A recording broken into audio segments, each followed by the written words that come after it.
결혼 생활 50년 동안 부부싸움을 한 번도 하지 않았던 부부가 있었답니다. 안양중앙교회는 그런 분들이 많으신가 봐요. 전혀 놀라지도 않으시네요. 그래서 결혼 50주년 기념 여행을 자식들이 보내줘서 여행을 떠나는 마당에 동네 새댁들이 왔어요. 할머니 어떻게 하면 50년 동안 한 번도 부부싸움을 하지 않고 살 수 있었나요? 그때 할머니가 동네 새댁들에게 그 비결을 얘기를 해주는 거예요. 한번 어떻게 들어보실래요? 50년 전 신혼여행을 갈 때 남편이 좀 독특해서 웨스턴풍으로 가자고 해서 호주를 가서 낙타 2마리를 빌려서 횡단을 이렇게 텐트 준비하고 큰 모자 쓰고 총도 딱 서로 한 자루씩 차고 폼나게 뭐 수족관에서 결혼식 하는 사람도 있대요. 그리고 신혼여행을 뭐 독특하게 하는 사람들도 있고 그렇게 이제 신혼여행을 출발을 했는데 남편이 탔던 낙타가 막 몸을 푸르르 떨어져서 남편이 뚝 떨어진 거예요. 어떡하나 보자 그랬더니 남편이 이렇게 툭툭 머리를 털고 낙타 앞에 가서 낙타의 얼굴을 정면으로 꼬나보고 한 번 그리고 다시 낙타를 탔대요. 별로 안 웃긴가 봐요. 큰일 났네요.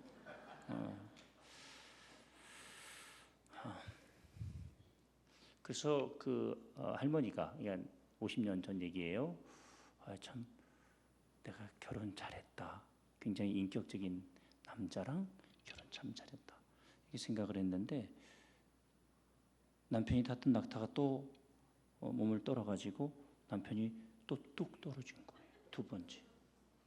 이제 조금 웃기나 봐요. 그러니까 다시 남편이 모래를 툭툭 털고 낙타 앞에 가서 낙타 눈을 딱 꼬나보더니 2번 그리고 낙타를 다시 타고 가는 거예요. 할렐루야, 내가 진짜 인격적인 남자랑 결혼을 했구나 이렇게 생각을 하고 가는데 남편이 3번째 또 떨어진 거예요. 지금 이 얘기를 누가 누구에게 하고 있는 거죠? 지금 제가 여러분들에게 하고 있잖아요. 그래가지고 이제 3번째 딱 떨어지니까 모래를 툭툭 털고 낙타 앞에 딱 가더니 권총을 딱 꺼내서 빵 하고 쏴 죽이는 거예요. 너무 놀라서 여보! 어떻게 말 못하는 낙타가 감기 몸살에 걸렸든지 뭐가 문제가 있지? 그래도 3-4번은 기회를 줘야지 어떻게 바로 쏴 죽이냐? 그랬더니 그 남편이 아내를 딱 쳐다보면서 한 번 그때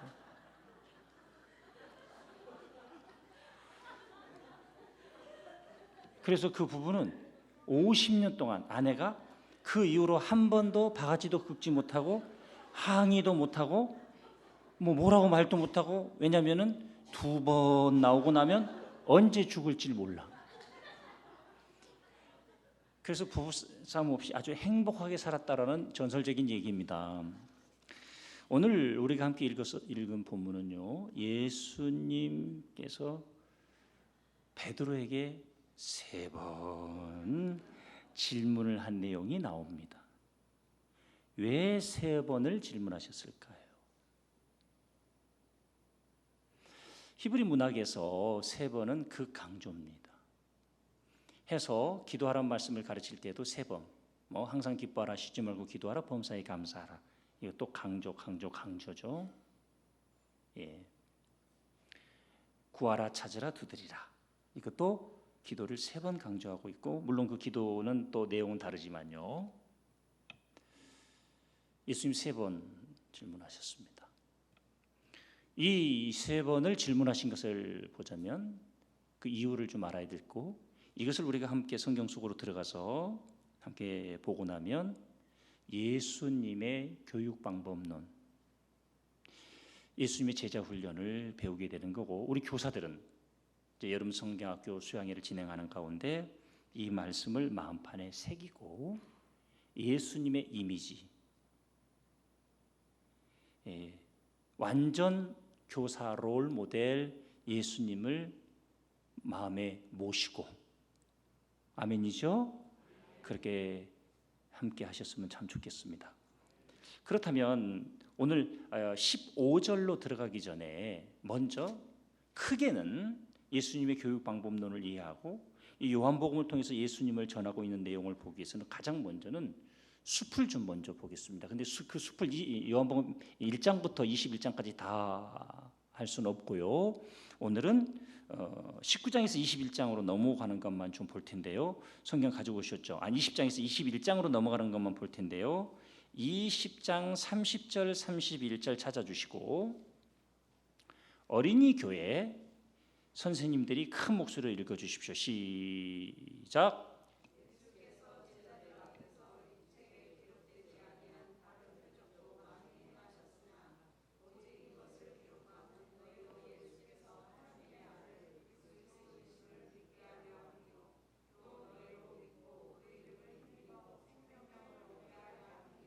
아멘.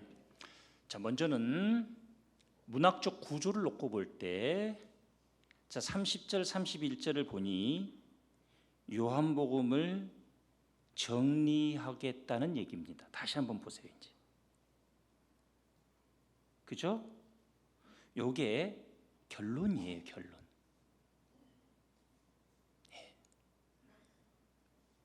다시 예수께서 제자들 앞에서 이 책에 기록되지 아니한 다른 표적도 많이 행하였다. 오직 이것을 기록하면 기록 목적을 끝에다가 남겨두시고 끝난 거예요. 그런데 21장이 시작돼요. 한번 따라합시다. 교육은 끝이 없다. 끝이 없습니다. 자, 한 번 더 따라합시다. 교회학교 교사는 끝이 없다. 끝날 때까지 끝난 게 아닙니다.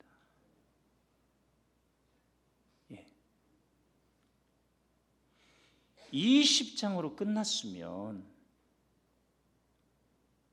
베드로는 없습니다.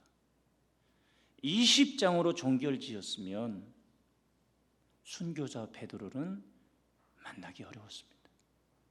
21장이 있었기 때문에 사도행전이 기록될 수 있었던 겁니다. 끝날 때까지 끝난 게 아니에요. 다시 21장을 시작합니다. 이거 문학적 구조를 놓고 볼 때 일단락 지어놓고 또 한 권의 책이 시작되는 느낌이에요. 3년 동안 제자 훈련했습니다. 3년 동안 제자 훈련했지만 오늘날로 따질 것 같으면 50년 정도 신앙생활 한 것 정도 돼요. 매일 3년 동안 동거했으니까. 예? 하루 24시간을 붙어 있었으니까. 그리고 교사가 예수님이셨으니까. 오늘날 우리의 신앙생활로 얘기하자면 50년 정도 신앙생활 한 것과 마찬가지예요. 그보다 더 됐을지 몰라요. 그런데도 베드로가 예수님 배반했습니다. 두 번째, 우리는 여기서 찾아낼 수 있는 것은 실패하지 않는 교육은 없다. 어떤 사람도 실패할 수 있습니다. 처음에 교사 몇 년 하면 특별히 1년 차 신학대학 대학원, 제가 서울신학대학에서 학부를 공부하고 기독교 교육학을 공부하고 신학대학원 MDB를 들어갔는데요. MDB 1차들, 저보다 신학대학을 7년 늦게 입학한 친구들이에요. 나이가 똑같아도. 저는 중간에 군대 갔다 왔고. 그리고 그 친구들이 이제 신학대학원을 막 일반 대학을 하고 이렇게 온 친구들이요. 기숙사에서 주일날 저녁에 탁 모이면요. 몇 개월 안 됐는데 세상의 모든 십자가는 혼자 다 지고 애들이 안 변한대. 애들이 속으로 들리게 하는 게 아니고 경상도 말로 오늘 워낙 경건하고 거룩한 교회에 와서 제가 속으로 그때 먹었던 말을 품었던 말을 여러분들에게 하지는 않겠습니다. 어떻게 해도 될까요? 네. 그럼 밖에 나가서 그 목사님 참 이상하다, 이상한 말도 하더라, 이런 얘기 하는 거 아니에요? 여러분이 동의를 거친 겁니다. 예, 가하시면 이해하시고 아니면 아니요 하시고. 이런 건 한 분만 반대가 있어도 시험이 들어서 안 되니까요. 예, 그러면 여러분이 모두 다 동의해 주신 줄 알고 그렇게 애들이 안 변한다고. 그럼 제가 속으로 꼴값 들고 있네. 야 임마, 속으로 야 임마, 예수님도 아직 못하신 걸 네가 어떻게 해? 예? 남편을 뜯어 고치려고, 남편을 성격을 고치려고, 남편을 변화시키려고 잔소리하는 아내들이 계시다면 저는 여쭙고 싶어요. 주님도 아직 못하신 일을 어떻게 여러분이 하려고 그러세요? 응? 걔네 엄마 아빠도 아직 못한 일을 냅둬요. 자, 여기서 첫 번째는 뭐라고요? 교육은 끝날 때까지 끝난 게 아니에요. 두 번째, 실패 없는 교육은 없어요. 예수님도 12명이 예수님 십자가 못 박히셨을 때 다 도망갔습니다. 다 도망갔어요. 예수님도 실패하셨는데 게다가 가룟 유다는 예수님을 죽이는데 내줬어요. 어떤 후배가 찾아와서 그래요. 선배님, 목회 못하겠대요. 무슨 일이냐? 장로님 한 사람 때문에 못하겠대요. 너무 힘들어서 못하겠대요.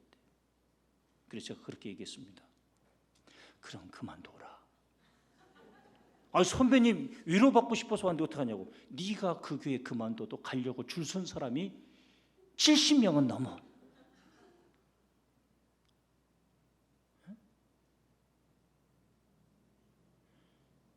그 장로님이 니를 죽이느냐? 예수님의 수제자는 온팡 예수님 배반했고 돈깨 맡았던 가룟 유다는 예수님 죽였어.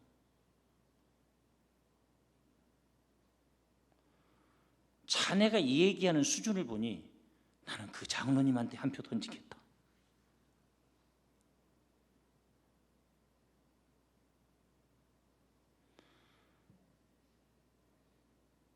실패하지 않는 교육은 없어요. 우리가 너무 뭘 모르니까 이상주의자들이 너무 강해요. 그렇게 끝난 것처럼 20장에서 30절, 31절을 정리하고 난 다음에 21장으로 넘어갑니다. 자, 베드로는 물고기 잡으러 갑니다. 스피드를 붙일게요. 누가복음 5장 1절 이하에 보면 예수님께서 베드로를 부르셨던 첫 번째 만남이 있습니다. 사람 낚는 어부가 되게 하리라. 크게 매일 만났지만 결정적인 두 번째 만남은 요한복음 21장입니다. 가까스로 구원받은 사람이 있고 제자 훈련 받아서 배반했다가 다시 일어선 사람이 있는데요. 예수님을 매일도 만나셔야 합니다. 할렐루야. 매일 구원받으셔야 됩니다. 그러나 신앙생활이 점핑을 하는 티핑 포인트라고 하죠. 경제학에서는 이것을 짐 콜린스는 훌라유 힐의 법칙이라고 얘기하고 짐 콜린스는 훌라유 힐의 법칙이라고 얘기하고 또 21가지 리더십의 법칙을 이야기하는 학자는 그것을 폭발적 성장의 법칙이라고 합니다. 이것을 다른 말로 모멘텀, 이게 기회가 만들어져요. 에너지가 축적이 돼서 폭발을 해요. 그런 것처럼 결정적인 두 번의 만남이 있어요. 우리 여기 안양중앙교회 모든 주님의 자녀들이 정말 폭발적인 영적인 변화가 일어나는 하나님의 사람들로 세워주시길 축복합니다. 그의 말씀을 통해서도 가능하고 사고를 통해서도 가능한데 가능하면 제자 훈련과 충실한 말씀에 의해서 우리가 한번 폭발하는 게 제일 좋겠다. 이제 공통점이 있습니다. 무슨 공통점이 있냐면 3년을 사이에 두죠. 누가복음 5장 1절과 요한복음 21장은 3년을 사이에 두는데 두 번 다 예수님이 먼저 찾아오셨습니다. 우리 선생님들 100번도 1000번도 먼저 찾아가는 겁니다. 예수님이 먼저 찾아가셨습니다. 두 번째, 예수님을 만나기 전날 밤은 빈 배였습니다. 밤새 수고해서는 한 마리도 못 잡았어요. 그게 인생이에요. 세 번째 공통점은 뭐냐면 못 알아봤습니다. 베드로가 예수님을 두 번 다 못 알아봤어요. 설마 부활하셨을까? 결국 신앙의 힘은 부활의 힘이에요. 부활의 신앙이에요. 우리 손 목사님이 아까 친구가 이랬는데 그 친구가 누군지 제가 이제 알 것 같아요. 김세영 목사라고. 저는 개척을 2번 한 목사입니다. 왜 개척을 2번 했냐면 줄도 없고 백도 없고,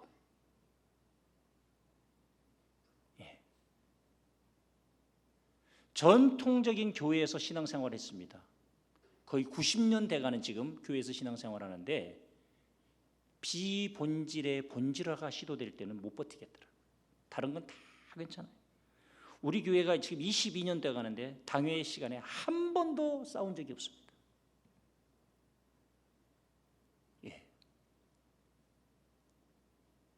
목사님 그건 아니죠. 장로님들이 한 번도 얘기하신 적이 없어요. 제가 성격이 지랄 같아서 그럴 것 같아요? 아니요. 일산으로 교회를 한 9년 전에 이전을 했는데요. 타 교단 장로님들만 6가정이 등록했습니다. 다 끌어안습니다. 협동 장로님들도 당에 들어오시라고. 에이미 추아는요, 제국의 미래에서 예일대 교수고 세계적인 학자죠. 관용이 없이는 미래가 없다고 얘기했습니다. 교단이 달라도 어떻게 해서 교회를 옮겨오셨는지 이단이 아니고 나름 이해가 가고 납득이 되는 방식이라면 우리는 다 끌어안습니다.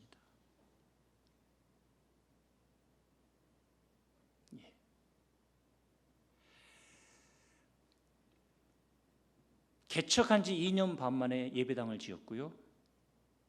약 340평짜리. 예배당 진 지 10년 만에, 그러니까 개척한 지 12년 된 교회가 101억짜리 프로젝트를 했습니다. 지금 안 놀라시는 여러분을 뵈면서 제가 놀랍니다.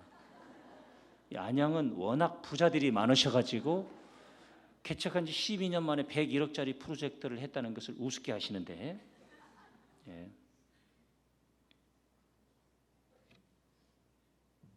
못하겠더라고요.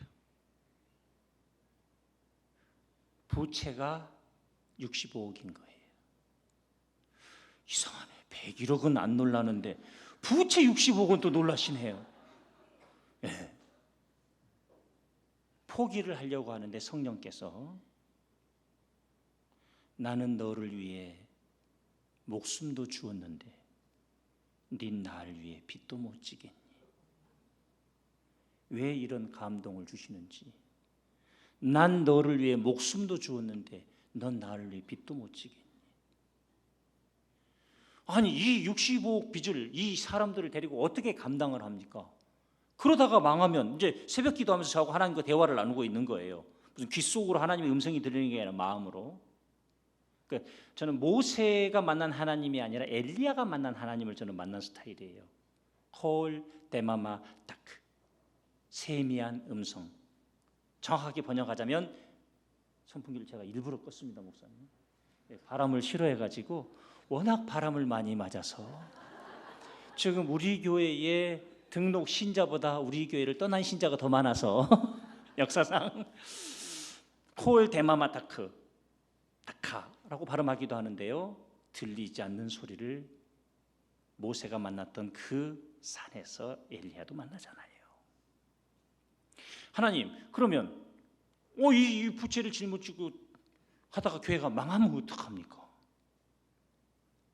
그랬더니 저에게 드는 확신이 망해도 잃을 게 뭐가 있냐? 네 맨 땅에서 개척했는데. 그러지요. 그리고 성령께서 안 목사야, 주님 언제 재림하실지 모르는데 실컷 쓰다가 주님 재림 맞이하면 되지, 빚도 너무 갚으려고 하지 마라. 주님 오늘 밤 재림하시면 빚 갚다가 간 게 후회가 될 것 같아서. 할렐루야. 그러고 쓰면서 목회를 하는데요, 이제 소문이 납니다. 로고스 교회가 부채가 65억이라고. 아니에요. 한 5년 동안 4년 동안 원금만 이자만 갚았고요, 한 4년 사이에 원금을 40억을 갚았습니다. 모든 영광 하나님께 올려드립니다. 하나님이 하세요. 저를 시험하시고. 결국 베드로의 결정적인 변화는 부활하신 주님을 만나는 거예요. 죽었다 살아나신 주님을 본 거예요. 그래서 혹시 이 중에서 사업에 실패하신 분들이 계시다면 부활하신 주님을 만날 기회입니다. 기회로 읽으시는 거예요. 사람들은 실패했다고 말해도 부활하신 주님을 만난 베드로가 순교할 수 있었어요. 한 분뿐인 신앙생활, 순교적 영성을 가진 교사들 한 사람만 각 부서에 있어도 그 한 사람의 영성 때문에 전염이 돼서 일어납니다. 살아납니다. 오늘 예수님께서 우리에게 주신 말씀이에요. 이런 공통점이 있어요. 다시 살아나고 사명이 주어지죠. 첫 번째는 내 양을 먹이라, 내 양을 치라, 내 양을 먹이라. 첫 번째는 3년 전엔 사람 낚는 어부가 되겠다고 하셨다가 오늘은 젊어서는 네가 원하는 곳으로 다녔거니와 늙어서는 누군가 너에게 띠띠우고 원치 아니하는 곳으로 데려가리라. 순교를 암시합니다. 이번 여름 성경학교 끝나고 확 죽어버립시다. 할렐루야. 할렐루야. 아멘이 안 나와요. 교사 아닌 권사님들만 아멘하고, 전 날마다 죽을 마음으로 설교 준비하고 매일 죽을 마음으로 목회해요. 너무 행복하고 너무 감사하고, 요즘 앞으로 은퇴가, 제가 우리 아버지가 또 잘하셔가지고 호적을 좀 늦게 실어 놓으셔가지고 무조건 호적이 법이에요. 이게 15년이나 남았네. 그래서 주님, 이대로 행복하게 은퇴하지 않겠습니다. 이보다 좋을 수가 없습니다. 한 번 더 죽겠습니다. 한 번 더 죽겠습니다. 그런데 우리 장로님은 무슨 얘기인지 알고, 목사님 성격상 이 자리에서 은퇴하실 것 같지는 않고 다른 교회 가실 것 같지도 않고 제가 딱 알아보겠습니다. 좀 아멘 좀 해보세요. 좀 뭐 남의 교회 얘기를 하고.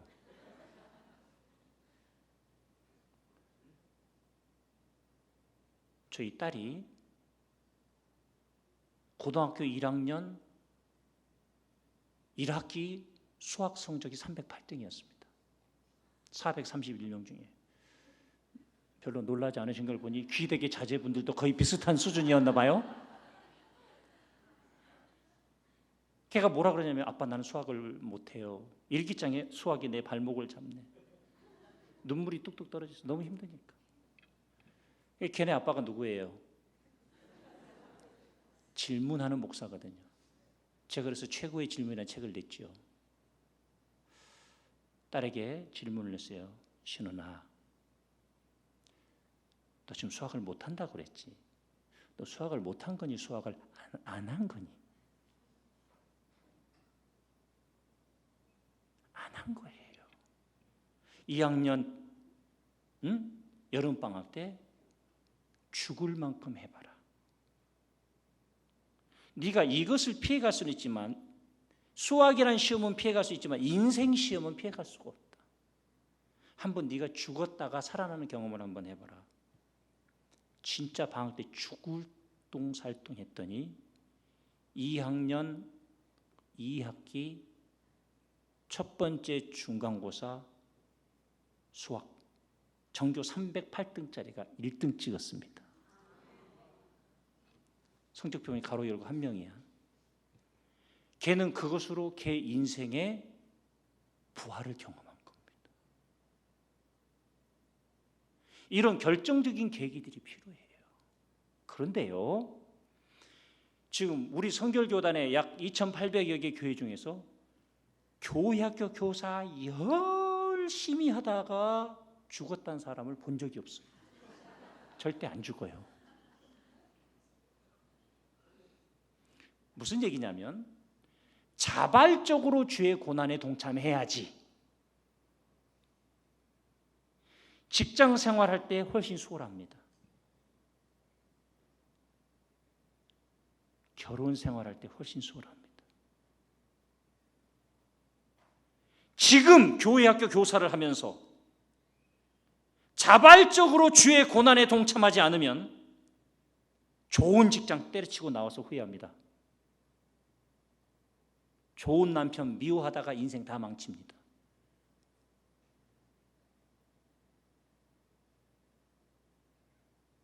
젊어서는 네가 원하는 곳으로 다녔거냐 늙어서는 누군가가 너에게 띠띠우고 원치 아니하는 곳으로 데려가리라. 아멘입니까? 하기 싫은 일까지,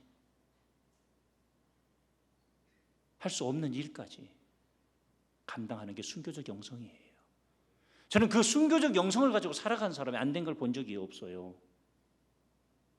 우리 성결 교단 중에 열심히 교회학교 교사하다가 죽었던 사람이 본 적이 없고, 그분 교사하다가 죽으면 반드시 손 목사님이 그 시체에 몸을 덮고 누워서 부활시킬 줄로 믿습니다.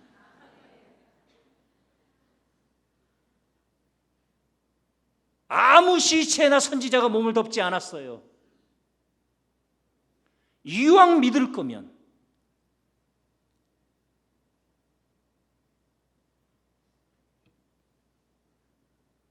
교인들이 알아요. 어느 집이 고난과 환난과 역경을 겪으면 올게 왔구만. 어느 집이 고난과 환난과 역경을 겪으면 눈물로 금식 기도하는 사람들이 있어요. 이름을 밝히지 않고. 양쪽 다 고난이 올 수 있어요. 어떤 사람이 되고 어떤 신앙이 되겠느냐. 한 번뿐인 인생이에요.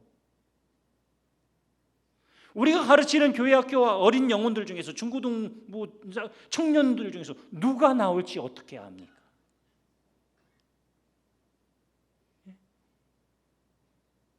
우리 교회는 25살의 청년이 3,500만 원을 11조를 했습니다.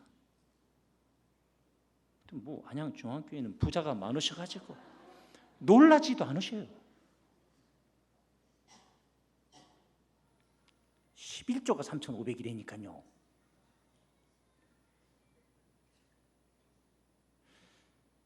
한 번만 더 보시죠. 이제 다시 본문으로 돌아가면요, 밤새 고기를 잡았는데요, 예수님이 먼저 내리셔서요 불을 피우고 기다리고 계세요. 숯불을. 베드로가 걸어와요. 그러면 그림을 좀 그려볼 필요가 있어요. 송구합니다. 제가 예수님이라고 하고요, 여러분 등 뒤가 갈릴리 호수고요. 그죠? 그러면 이 마이크 자리가 숯불 자리예요. 떡과 생선을 굽고 있어요. 근데 이 숯불을요, 헬라어로 요한은 안드라키아라는 단어를 선택했어요. 예. 근데 누가복음에는 피르, 마가복음에는 델마이노, 달라요. 놀라운 것은 요한복음 18장 18절에 보면 베드로가 예수님을 배반하던 가야바의 뜰에 숯불이 피워져 있었고, 그 숯불을 요한복음 저자는 안드라키아라고 해요. 요한이 누구냐면 예수님의 제자 중에 예수님의 마음을 가장 잘 깊이 있게 이해했던 그 사랑하는 제자. 따지고 보면 베드로는 일꾼, 가장 일을 많이 했던 제자라면 요한은 예수님의 마음과 가장 공감했던 제자예요. 그래서 예수님께서 이 숯불을 피워놓고 갈릴리 해변에서 숯불을 피워놓고 기다리신 것은 예수님의 교육 방법론 중에서 의미요법이에요. 요한은 읽어낸 거예요. 같은 단어를 쓴 거예요. 모닥불이라는 단어를 쓸 수도 있고 한국말로는 그죠? 숯불이라고 쓸 수도 있고요. 작은 불이라고 쓸 수도 있는 거예요. 그런데 동일한 단어를 선택하면서 결국은 우리가 요한복음 18장으로 가보면 베드로가 예수님을 3번 부인할 때 예수께서 돌이켜 베드로를 보시니에요. 그럼 우리 성서는 그림으로 좀 이해를 할 필요가 있는데요. 그럼 우리 손 목사님이 앉아 계신 자리가 가야바. 그림 그려야 돼요. 그림. 손 목사님 앉아 계신 자리가 대제사장 가야바. 바로 인근에 한두 걸음 내에 예수님이 무릎을 꿇고 신문을 받고 계시고 예수님 뒤에 요 자리에 모닥불이 있고 사람들이 이렇게 둥그렇게 있어요. 성지를 가봐야 돼요. 가보면 그게 한 10평이 될까 말까 해요.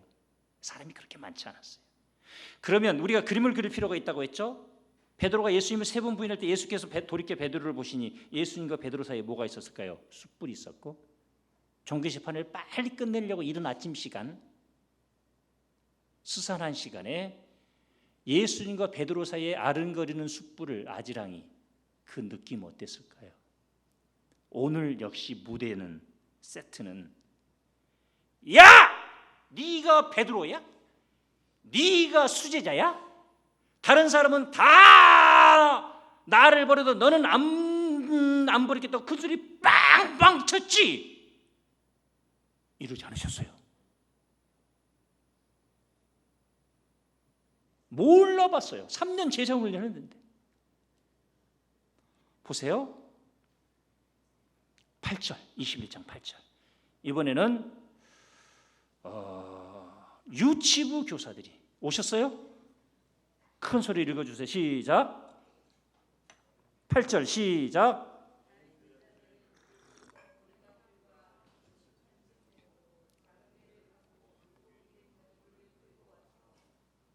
예, 왔습니다.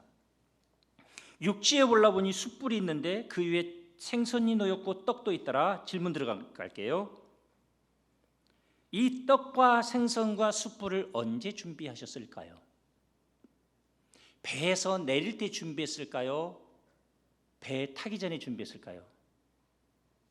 내려서 준비하시지 않았어요. 생선은 준비할 수 있지만 그 전에 준비해 놓고 가신 거예요.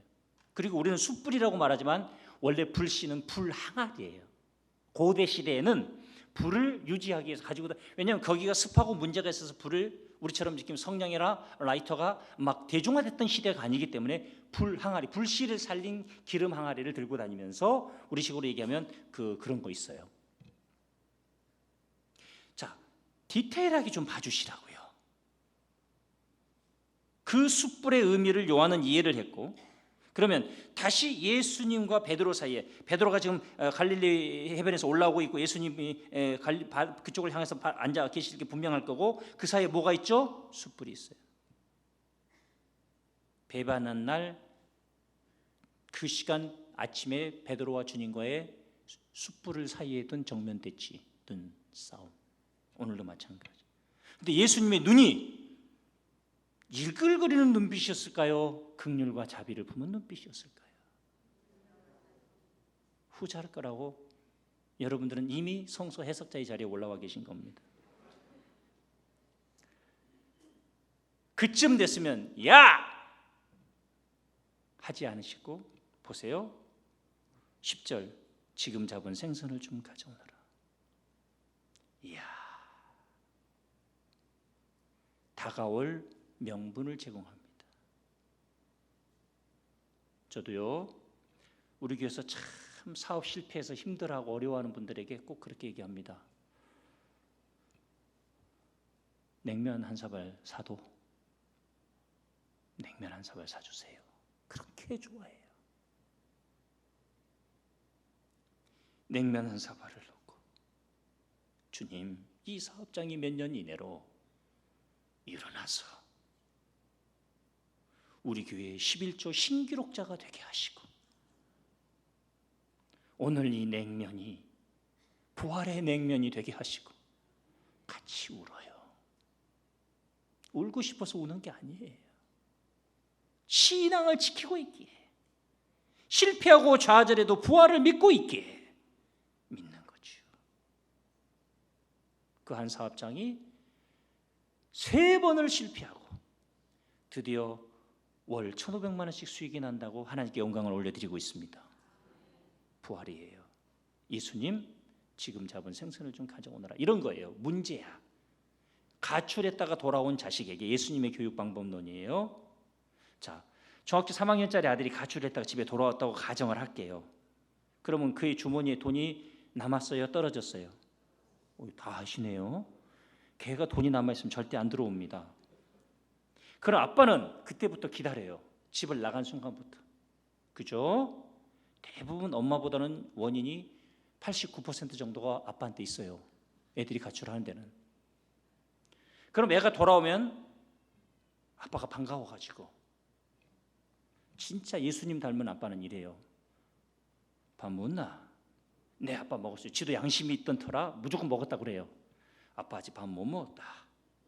10,000원짜리 하나 탁 주면서 라면 3개만 끼리라. 네, 아빠. 이게 지금 잡은 생선을 좀 가져오너라. 라면 사러 갈 때 계란도 2개 사오고. 그래서 애가 막 아빠한테 막 한따까리, 이 새끼 나가, 기어도를 걸 뭐하러 들어왔어? 막 이럴 줄 알았는데 아빠가 밥 묻나? 여기 마음이 녹아내려가지고 라면 사오니까 막 아빠를 해서 라면을 끓이고 계란 2개 넣어서 풀어가지고 막 했어요. 그리고 탁 식탁에다 내려놓고 아빠 라면 드세요! 라고 하려고 했는데 메모지가 하나 있어요. 아빠는 밥 먹었다. 니 배고프지? 라면 먹어라. 미안하다. 못난 아빠 용서해라. 제가 그렇게 예를 들어서 이야기로 설명했더니 어느 교회에서 그렇게 얘기합니다. 아빠가 그럴 아빠면 애가 아예 가출을 안 한대. 아이, 나 환장해 진짜. 그거 어떡한데요? 그거. 내가 그분 보고 나와서 설교하시라고 했어요. 지금 예수님 얘기를 하고 있는 거예요. 우리가 교사들이 예수님을 닮아간다는 게 이 배신자 베드로에게 지금 잡은 생선을 좀 가져오너라. 자, 그러면 봅시다. 베드로가 가서 생선을 가져오는데 최장 몇 분이면 될까요? 10분이면 됩니다. 10분이면 돼요. 최장 10분이면 되는데 얼마나 걸렸을까요? 성경에 나와 있잖아요. 그래서 행간을 읽어야 돼요. 보시죠. 10절부터 11절로 넘어오는 사이에 예수께서 이르시되 지금 잡은 생선을 좀 가져오너라 하시니 11절 시몬 베드로가 올라가서 그물을 육지에 끌어올리니 가득 찬 물고기가 153마리라. 이걸 다 셌습니다.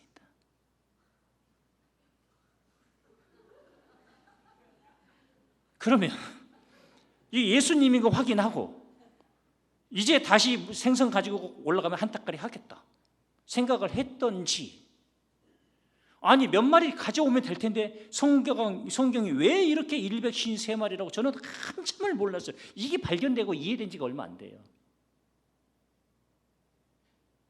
153 모나미 볼펜에다가 써먹으라고 153 153마리라고 말씀하신 게 아니에요. 베드로가 가서 한참을 민기적거리면서 1마리, 2마리 이거 다 계산한 거예요. 혹시 바닷가에서 살아보시면 저는 이거 직접 체험을 해봤습니다. 이게 시간이 얼마나 걸렸을까 하다가 포기했습니다.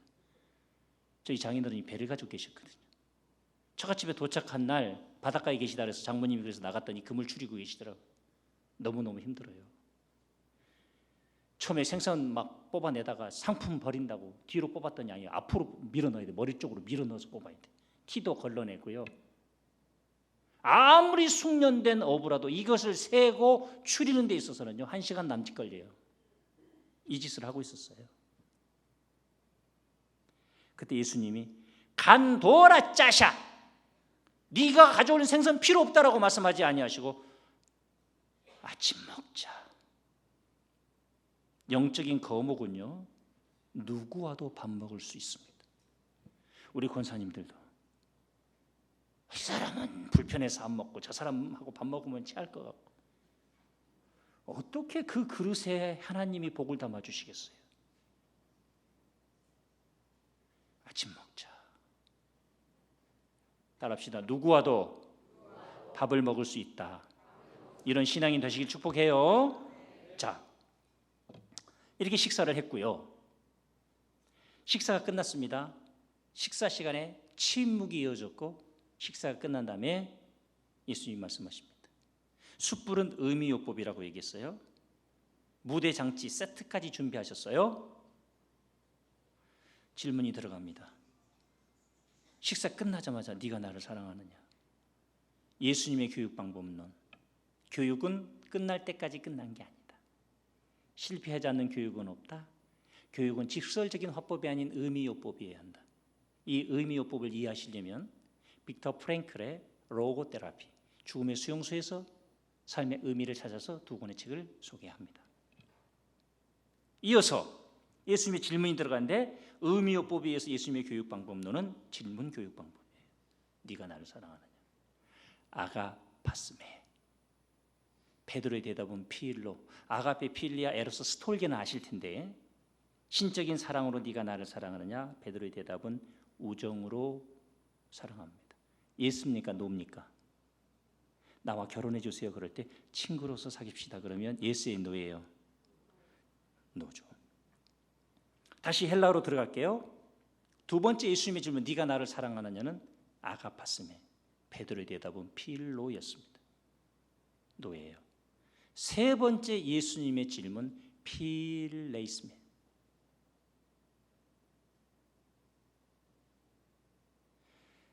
베드로의 대답은 필리아. 세 번 다 베드로의 대답은 변하지 않았습니다. 근데 세 번째 베드로의 대답은 예습니까? 노입니까? 예습니다. 예수님이 질문을 바꾸셨습니다. 아가파스메 필리오, 아가파스메 필리오, 필레이스메 필리오. 아가파스메 아가파오라고 대답하지 않았고 아가파스메 필리오, 아가파스메 필리오, 필레이스메 필리오. 사람과 동등됨을 취할 것으로 여기지 아니하시고 자기를 비워 죽기까지 복종하신 예수님이 다시 베드로 앞에서 질문을 낮추십니다. 교육은 내 수준으로 끌어올리는 것이 아니라 그 안으로 들어가는 겁니다. 마지막 하나. 이것은 사랑입니다.